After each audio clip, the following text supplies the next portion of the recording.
are live. Amazing.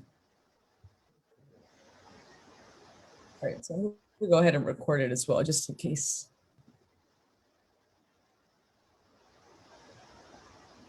All right, so welcome everybody. My name is Monica Rojas. I am the Membership and Inclusion Specialist for Tech Hub South Florida. And I'm gonna go ahead and just share my screen so we can get started. We have an awesome speaker for today. We have an awesome sponsor. So please let me know if you guys are able to see my screen. And I'll be able to go ahead and start presenting. I assume you guys can see my screen, right? Yeah, we Correct. can, Monica. Yes. Thanks, guys. All right, so today we have John with, oh my gosh, I forgot to say, Exepron. Exepron, thank you, joining us. And he will be talking about using BI and AI to take PPM into the 21st century. But before we get started, I want to introduce our sponsor for today. It's Carrie Stamp & Co. And I believe we have Ryan here. Ryan, if you want to go ahead and share a little bit more about Carrie Stamp, and then we'll go ahead and get started. Yeah, absolutely. And thanks, Monica. Always happy to be here and partnering with South Florida Tech Hub and Tech Talks. A lot of exciting things going on over here, though, at Carrie Stamp & Company. And for those that aren't familiar, we are a boutique financial firm located in Tequesta, Florida. I know there's a lot of people from a lot of different places out there, so we're technically in the West Palm Beach area.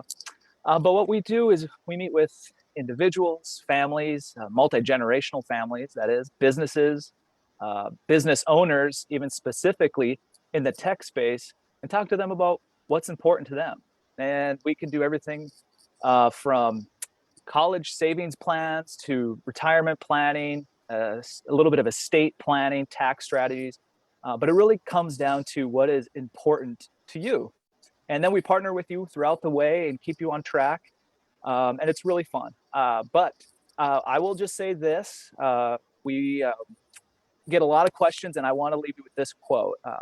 It's not about timing the market, it's time in the market. Thanks. Monica, back to you.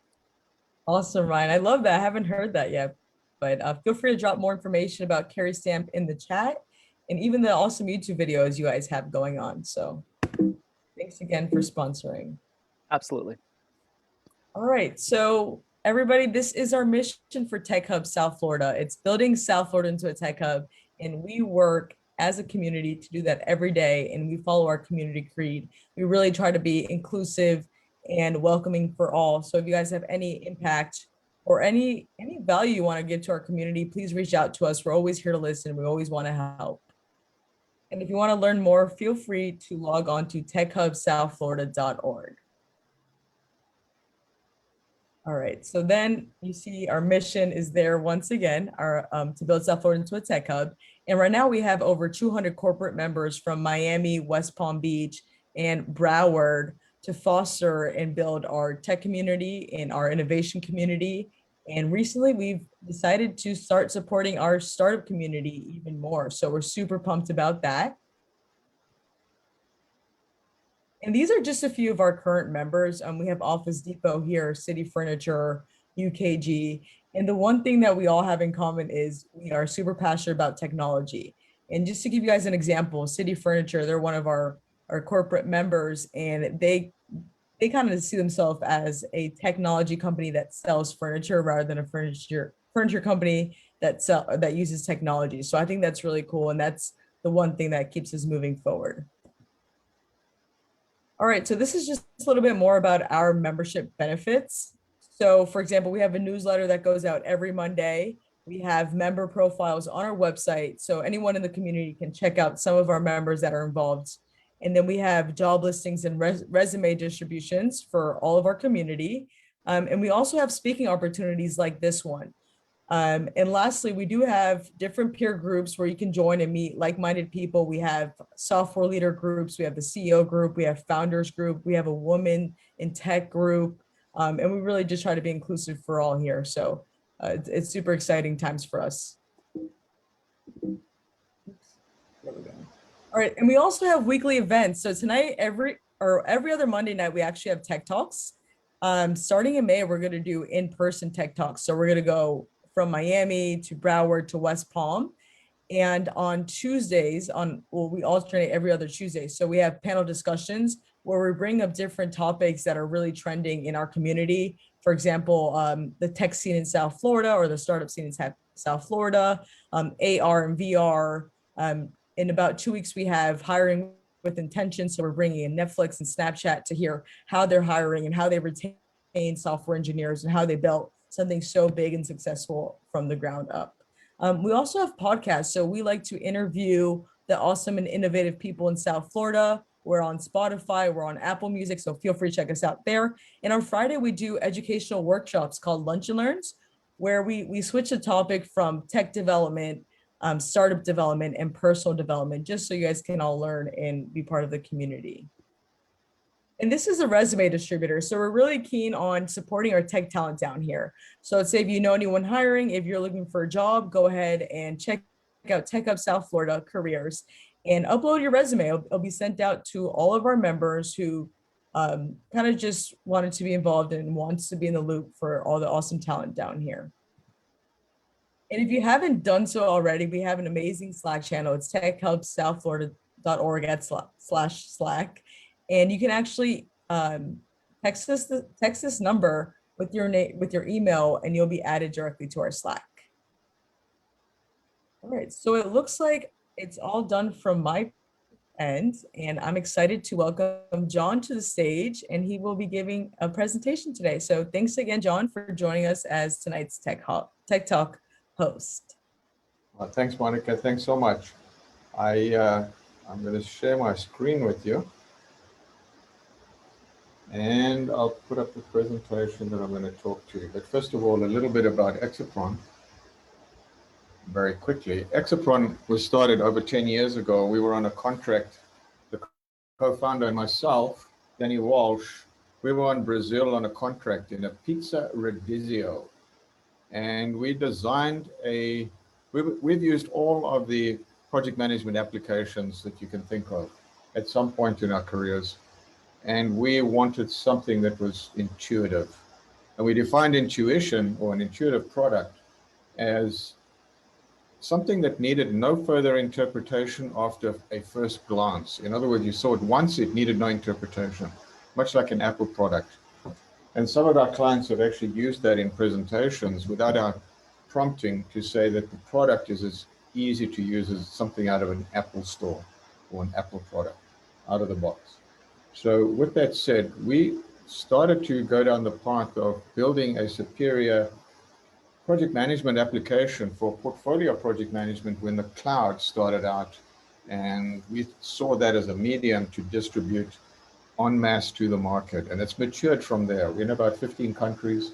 We have affiliates around the world, some of them on this broadcast right now. But that's who we are, and the successes and what we've been able to bring to the clients has been pretty impressive. I'll share some of that with you, but this talk is really about technology and what it's done for us. And in terms of technology, I can't believe what the future is going to look like because of what it is right now, meaning the train has already left the station in terms of technology and improvement, and it's driving corporate success. There's so many companies, top 20 companies in the world didn't even exist 10 years ago. And yet they are some of the largest companies around the world, and all of that is technology driven. So what is really going on? And if you look at it historically, I'm starting to move and understand automation of things. We're still talking about automation, the Internet of Things. That's gone and past. It's the automation of things. And I'll try and explain it this way. Say in the year 2000, we had the web and everything, the big movement towards the web. Then we have e-business emerging and digitized marketing and into digital business. And we're starting to move into the automation of business. And it's all algorithmic driven. Now, this is nothing new, but I want to show you just how far back it really started. So what's happening is algorithms are in your future, and a lot of them. It's becoming more and more algorithmic driven. In other words, the intelligence is being incorporated into technology. So is it something to be feared or something to be accepted? let's start moving forward and having a look at some of the things. One of the leaders in technology way back was the Nasdaq. So Bob Greifeld made a telling statement in 2011, very interesting. He said it in a speech to shareholders, "It's over. The trading that existed down the centuries has died. We have an electronic market today. It is the present, it is the future." And that was in 2011. All of you trying to time the market and do better in the market, what you might not realize is you're up against artificial intelligence. Most of the trades done today started by somebody called Jim Simmons, the optimization or quant methodology of trading. Most trades today are on full autopilot. You're trading against computers. You might not realize it, but that's what the market is. Let's have a look at technology and the digitized maturity. So here's a statement from Donna Fitzgerald, a VP at Gartner, and I found it very interesting. This was way back in 2016. All future successful companies will be technology driven. What we can therefore expect is digital disruption to the organizational culture. So this is my spin on it. You can see that organizations are going to be disrupted by technology. Okay. Change management is no longer a question of management skill. And that is something very interesting.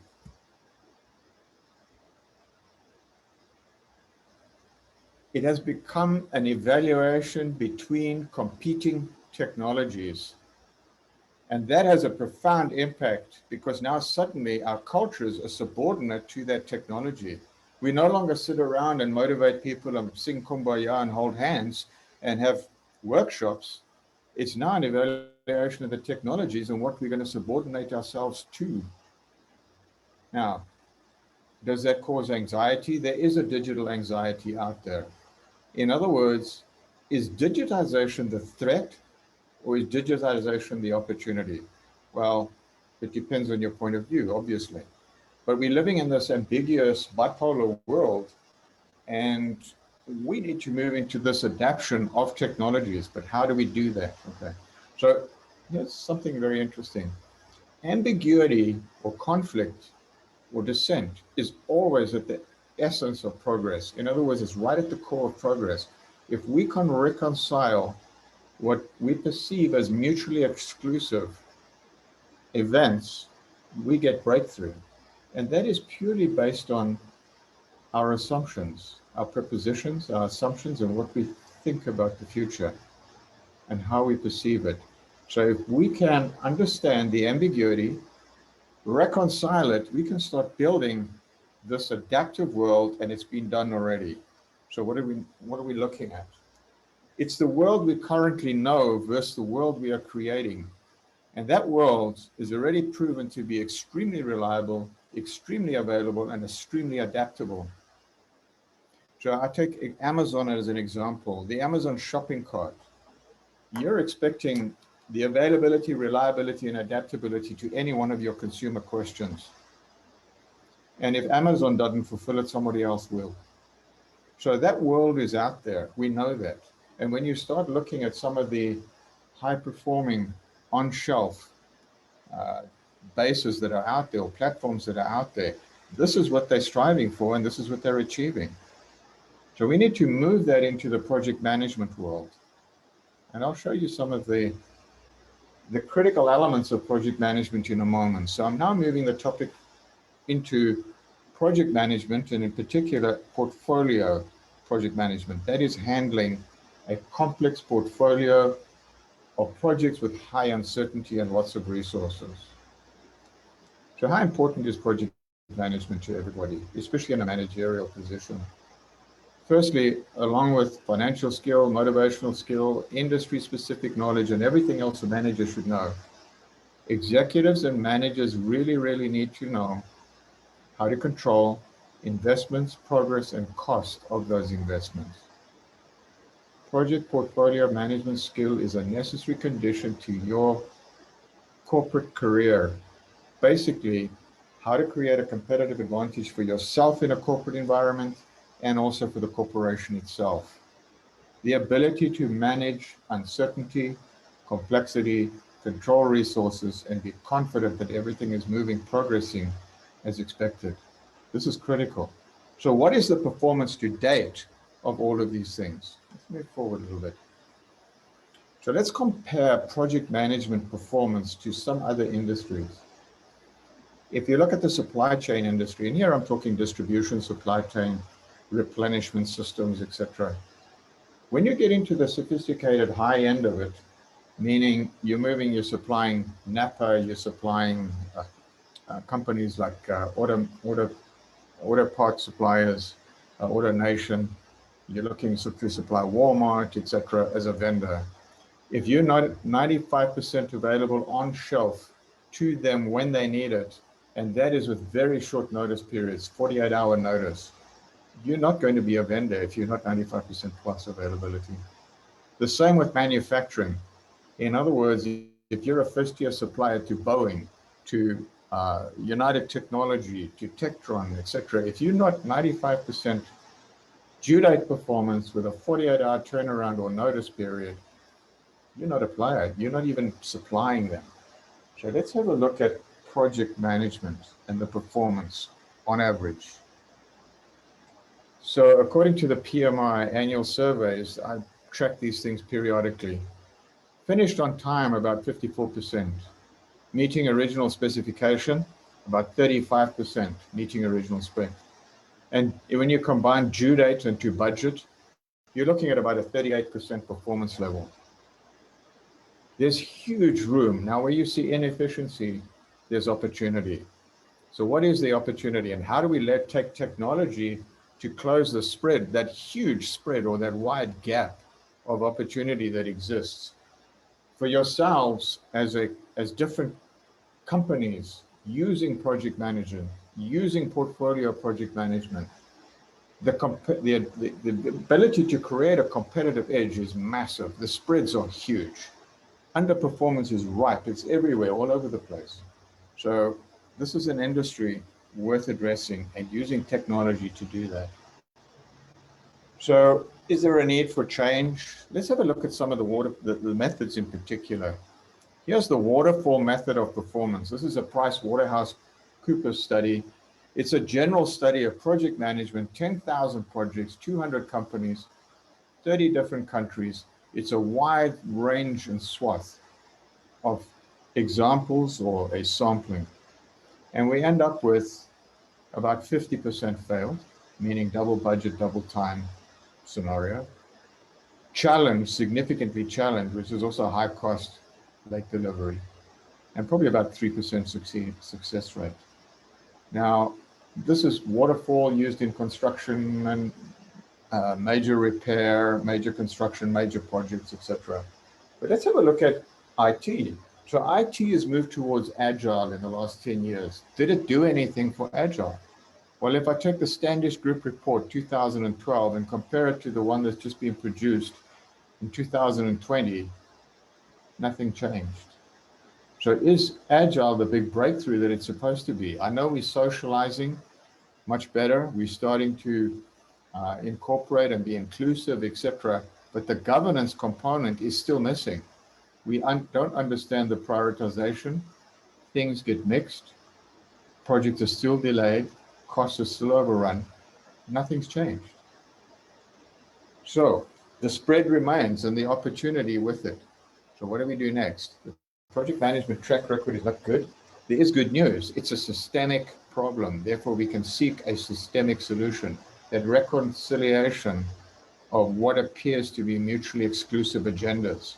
If we can reconcile and pull that together with technology, we can create the 95% plus performance levels.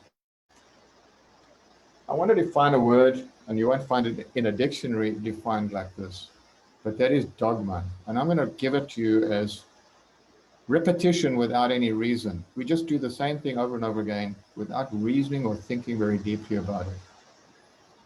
So the role of technology is to remove human limitation. It always has been and always will be.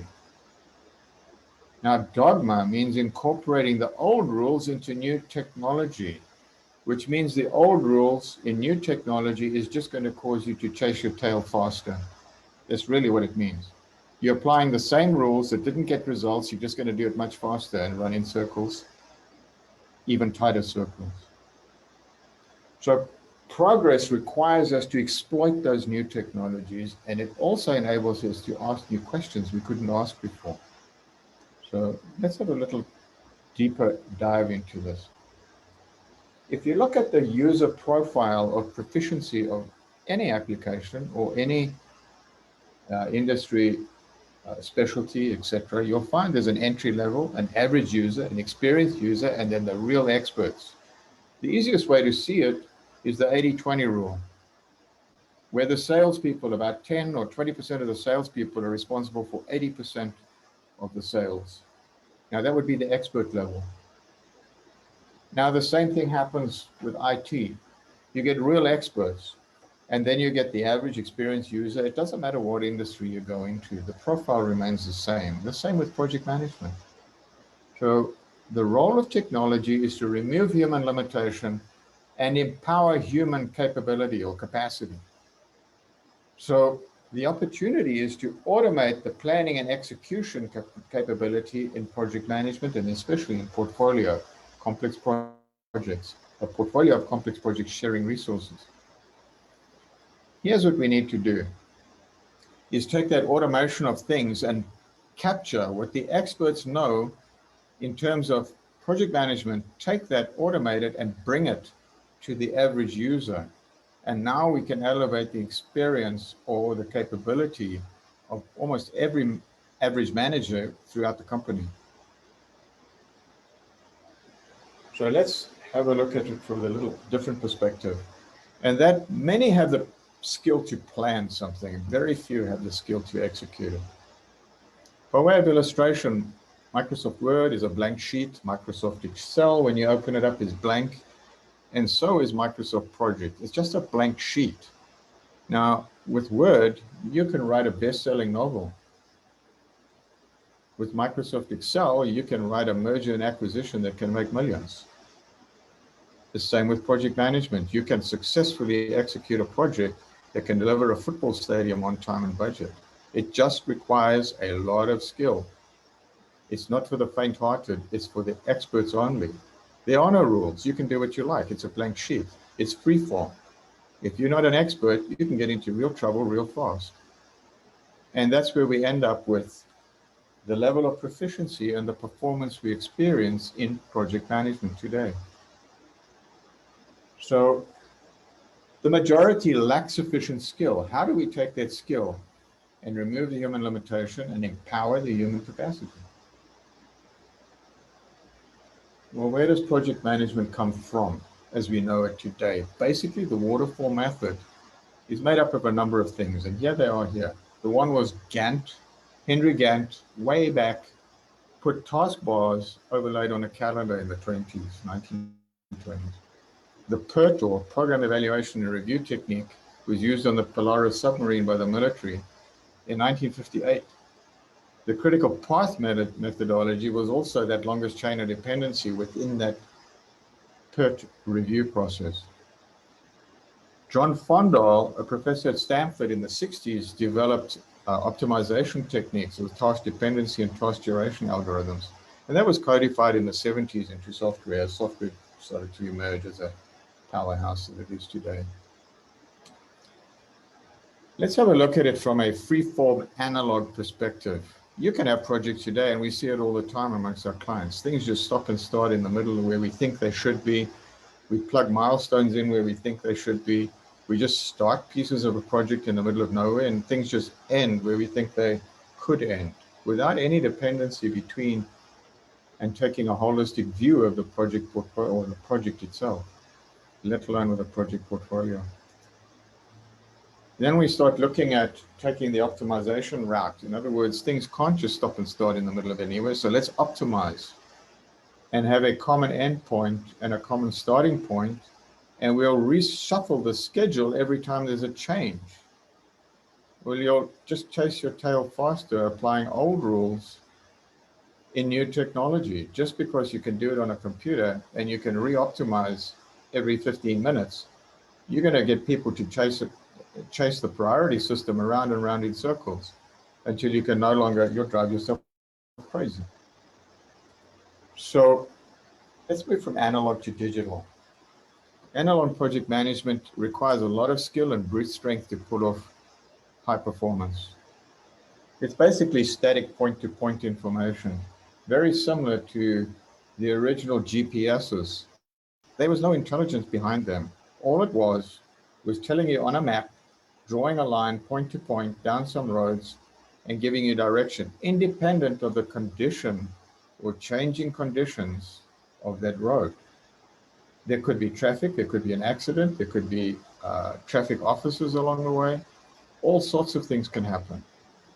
There's no intelligence built into the original analog kind of approach to GPSs on your, not even on your phone, but in your car.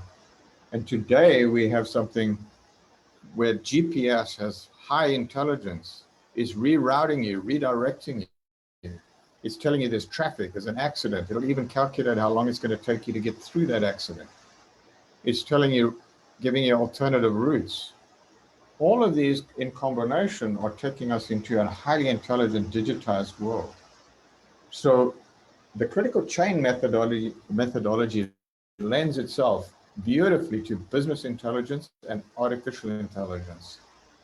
And we can run a portfolio of projects very successfully with dynamic prioritization and using intelligence to reprioritize not only a project within a project, but across a portfolio of projects. If only we had the intelligence. Now, critical chain with its buffering, etc. And if you need to know more about it, you can Google it on, you Google critical chain, you'll come up with the technique itself. It was devised by somebody called Eli Goldratt. Eli Goldratt is an Israeli physicist who wrote a pretty famous book. It's still in the top 10 business books, and that's called The Goal. The Goal, G-O-A-L, Goal. And that is a novel written about the manufacturing environment. There's another one called Critical Chain. There's a number of these publications that are out there, but it all originated with Goldratt's thinking. And what we did was apply the technology, and our clients within the first year are achieving a lead time reduction from where they were of average 35. The on-time delivery is achieving the 94, 95% plus. And the combination of those two is a 50% increase in the throughput for the business with the same cost structure. And all this requires is policy changes. In other words, a reconciliation, applying technology and understanding prioritization and allowing the technology to supplement the human limitation. So who and what is the human limitation? Essentially, it's the PMO in a meat grinder. They're the meat in the middle of a hamburger being ground, both sides, from senior management and ownership. They need to report upwards, and they need to know what they're talking about in terms of what the supporting investment decisions, what the report or progress reports are on large investment or significant projects, and when not critical intervention is required. And then again, to support at the operational front, management and supervisors, guidance, developing processes, standard operating procedures, providing training, the task prioritization of when to intervene and when not to intervene, and what's critical and what's not critical, what resources are required. In other words, resource management and prediction. So we can automate this decision support area for the PMO. If we can address that need with technology, we can win. We can provide a portfolio, and we've done that. So in summary, I'll give you the progression of the maturity in summary. So we have freeform applications like common word processors, spreadsheet, software applications, etc., common platforms. And they require experts' skill only. You're not going to allow a major investment to be run by entry-level, average users, even experienced users, without the right kind of support. And the first line of support is rules-guided applications, where you have complete dependencies, you can understand the resource allocation, the task durations, cost budgeting and tracking, and you can at least tee up or set up a project that you can have a reliable due date performance through the protection of the buffering in a critical chain methodology. And now we really get into the use and the application of intelligence, where you can build the artificial intelligence in as a compiler, where you're meeting compliance, where you're creating, using the intelligence to create practical, feasible future view, looking into the future of the project and looking at the schedule risk, the resources at risk, tasks at risk in the future based on the project network within a project and across the portfolio. So think of, in our case, Exepron as a compiler that is double checking, just like code is being checked by the compiler to make it feasible, executable, and practical, that the thing will actually run and deliver a result, the expected result.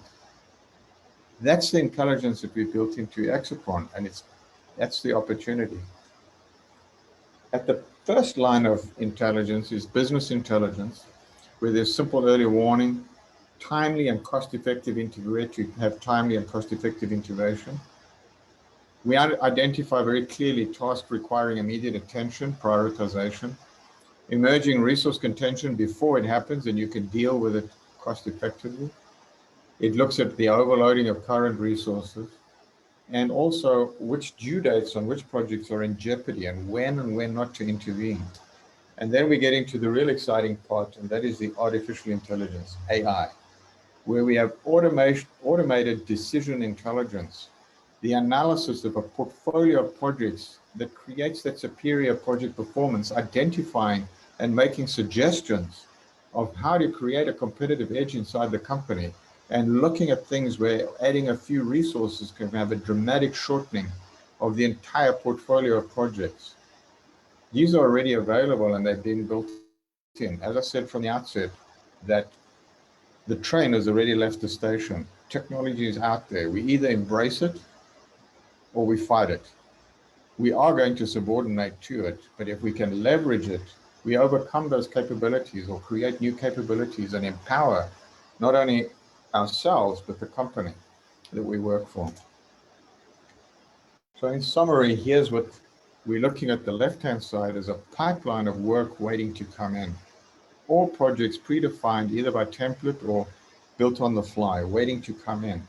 And then we have the coordination across department A, B, C, D, whoever needs to be involved. And we end up with the governance from the top, the PMO in the middle, confident that they can report both ways and the information they're reporting is accurate. And you end up with local control because they understand the prioritization. They have a clear priority system and they're able to coordinate the flow, apply their local expertise based on the indexes and controls that are sitting in a dashboard that is feeding them a priority system confirmed by the PMO and reported back up into the executive layer. That's as far as I'm going to take it. But I want to thank you for attendance, and I'm going to take questions.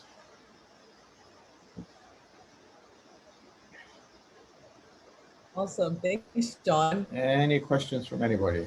Hello, yes, this is Murray Portnoff speaking. Yes. I've been reading recently where Agile techniques like Scrum are not only being used in the IT area, but in all kinds of endeavors, projects, and all kinds of businesses. How does what you're talking about integrate with Scrum techniques, you know, where you have the sprints and the 15-minute meetings, you're developing a minimum viable product, and you're making a lot of changes on the fly? Right.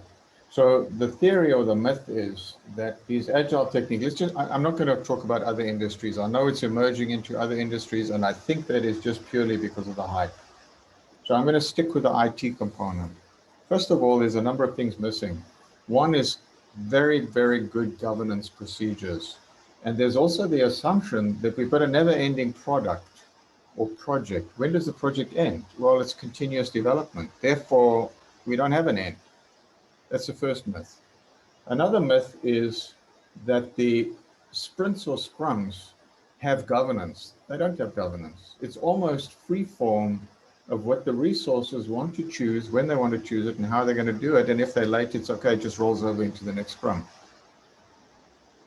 Now, this is not conducive. We didn't solve the fundamental systemic problem. And that is understanding with a very, very clear priority system. What is the future resource requirement? What is the dependency between tasks across the portfolio, not just within one effort. And we're also looking at the resource requirement now and in the future. I can go on and on about that. I need to write a paper on the difference between the two because it hasn't really solved the problem. And if you look at the results from, as I said, from the Standish Group, is probably the best authority at the moment on IT performance. They have the longest history of record, and nothing changed. We just roll over delays into the next Scrum. Okay. And how did we determine the duration of a task? Well, there's a number of methods. We can have high, medium, and low complexity, and therefore it's going to take us 1 day, 3 day, 2 day, or 1 hour. Well, the range of developer, the proficiency or the skill between developers is a range of over 400% on average. So if I give it to one developer, it's 1 day. If I give it to somebody else, it's 1 hour.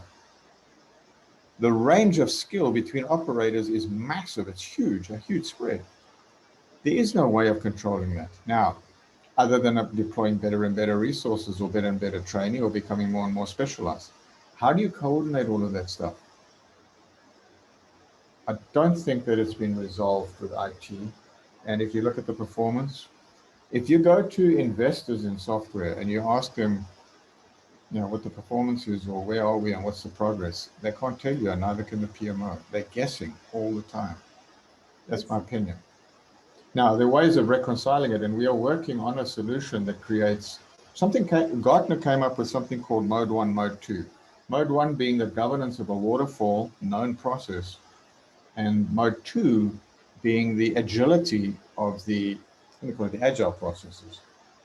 And we're finding a way of putting those two. We're experimenting with it right now, where you can have the governance, you can watch the sprints, and we're running some projects like that at the moment. And we seem to be able to control and predict and understand what the priorities are, what the resource requirements are, and when to intervene, and more importantly, when not to intervene. And it needs that overlay of governance, at least to understand and give you the priority of where to focus and where not to focus. Thank you very much. Okay. More questions?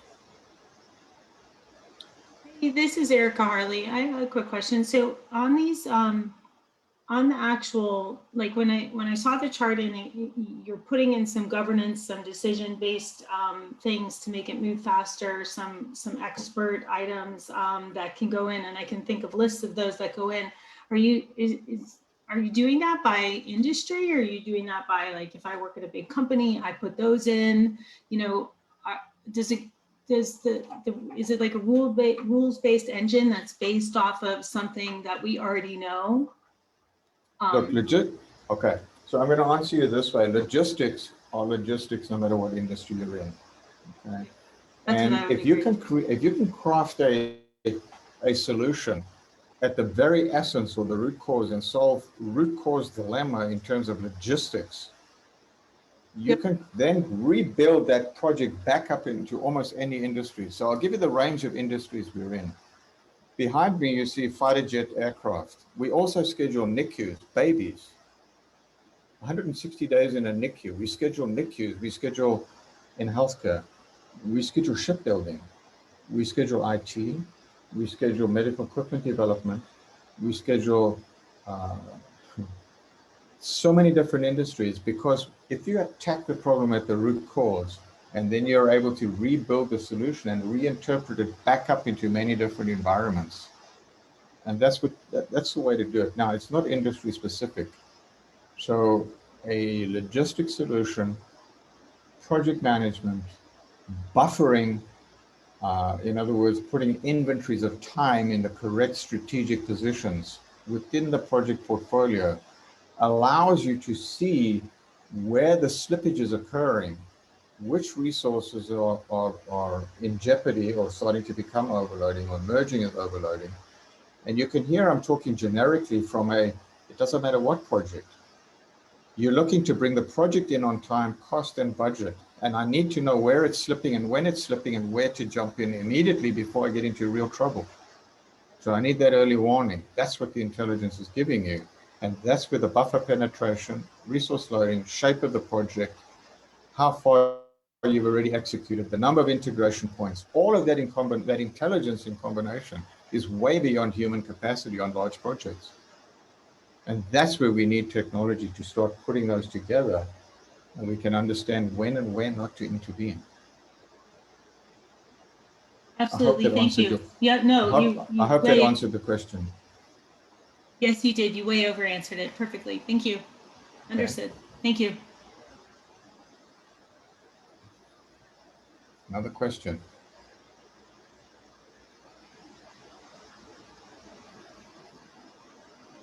We have time for about 1 or 2 more questions. Does anybody want to if you don't want to take yourself off mute, feel free to drop your question in the chat for John. And also I will be sending a follow-up email with a recording of this video or this talk, as well as John's email, just in case you guys do have any additional questions for him.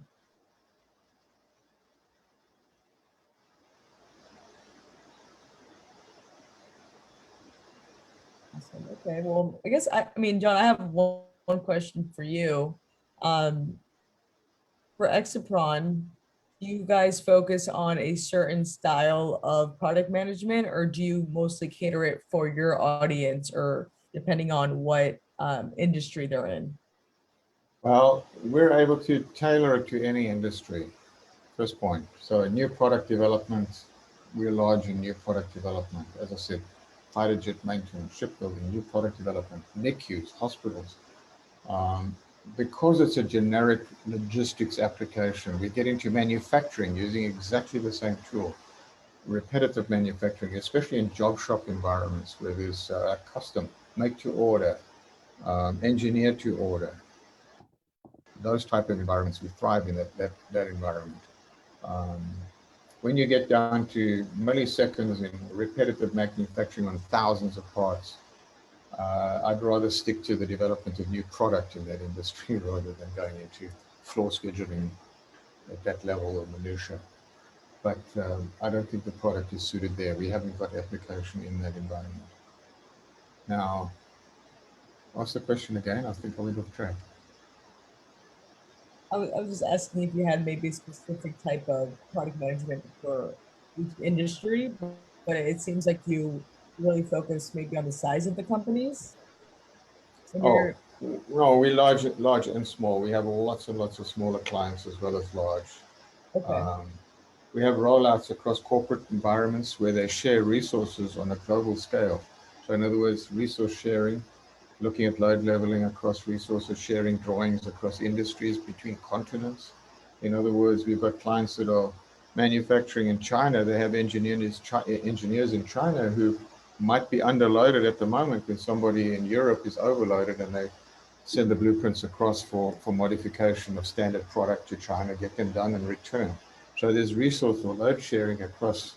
We have that capability as well. So that would be a large corporate environment, but there's a lot of smaller clients, just single application running, whatever is significant to them, or even their production lines, make to order, make to engineer, etc. We've been in investment companies where they've been managing and insisting on their portfolio being, or whatever the investment is being run on critical chain so that they can see how the money is being spent, where it's being spent, and where they need to intervene and ask questions. It's very clear. So you've had somebody with 20 different accounts looking at their different investments. Construction, demolition, roads, civils, dredging, those were different investments in one company, and each one of them had their own separate accounts, and they were watching the portfolio and performance and asking the questions based on, why did this turn red? What do I need to know something about it? So, okay. I've got one. John, can you explain what your company does on the front end when you're working with, you've got somebody, you're looking at their business, you're looking at potential projects they have, what do you do to front end that, to put in the intelligence of the assets of the business and the skill set? Can you give us kind of an overview of how that's done prior to? Okay, so I can give it by way of example, and that is this program behind us. And this testimony is on our website. It's been given many times by BAE Systems, so I'm at liberty to share with what I'm about to share. 5 years ago, BAE Systems lost the contract to the Royal Australian Air Force on their lead-in fighter jet, the Hawk. Okay, that's a trainer plane teaching pilots to fly a jet engine, a jet plane. And the BAE Systems Australia lost the account for non-performance applying lean. Now that might hurt somebody, but lean is a trap. And what happens is eventually if you improve everywhere, you have balanced capacity. If you have balanced capacity and remove all of the buffering or protection out of the system, call it waste. If you remove all of that out of the system, you've taken the wiggle room out of it. What means if one thing goes wrong, the whole system collapses. That whip plank effect will run down the entire system. So we look at the wonderful things called Toyota, and we look at Walmart and say, well, yes, but they don't have that problem. They're highly efficient. Oh yeah, go and be a vendor to Toyota or to Walmart and see how you are their buffer. You are putting the protection around that system. They expect your high performance delivery within 24 hours and they don't care how you get it. You are protecting their system. Okay, so it has buffering around it. Now, I use that by way of illustration. That is the fundamental technique, is understanding what the level of buffering is, what the consumption is, and how it's being used or penetrated or not used. Okay, so the application is what the training we do is upfront. So they lost the contract. It took us 9 days to do the turnaround.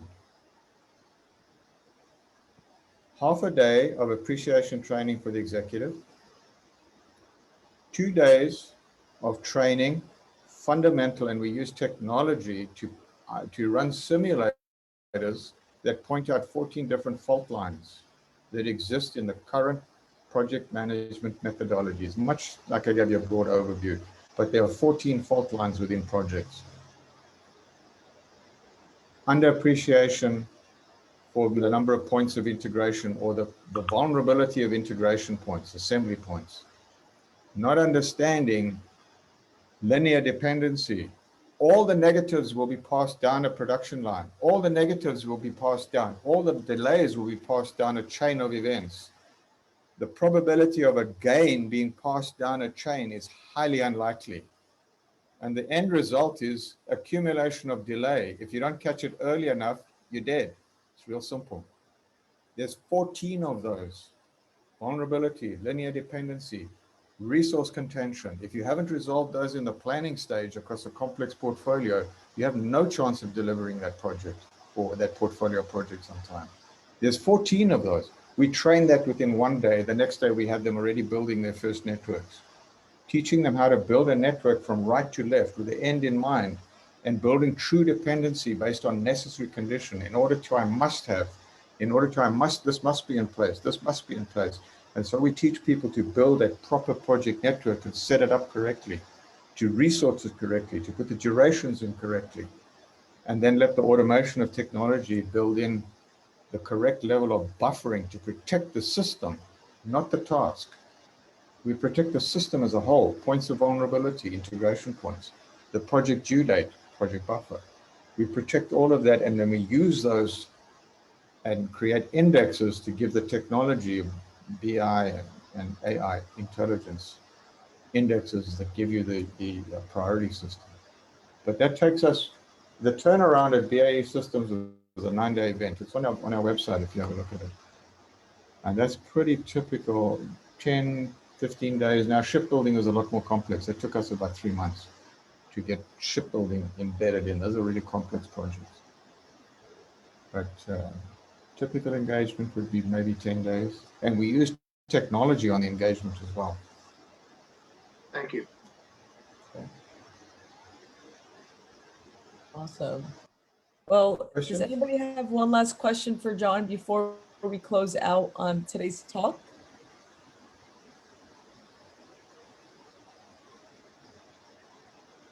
All right, well, I will be sending Okay. out a follow-up email just to remind you guys. So if you guys do come up with a question a little bit later tonight or tomorrow, you guys can reach John. But I want to thank everybody for being here today. We have people from all over the world. We have people from South Florida. And it was just a pleasure to hear what you had to say, John. And I look forward to working with you again.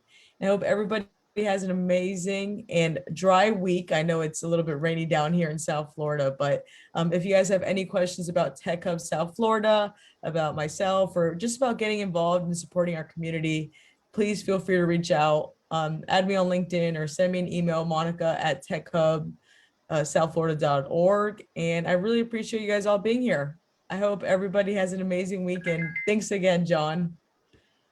Thanks, everybody, and thanks so much for the opportunity. Yeah, any questions, please email, send them to me, no problem at all. We'd love to answer them. Awesome. Well, have an Thank you. amazing week, everybody. Stay dry, stay safe. Thank you. Bye-bye. Thanks. See ya. Bye.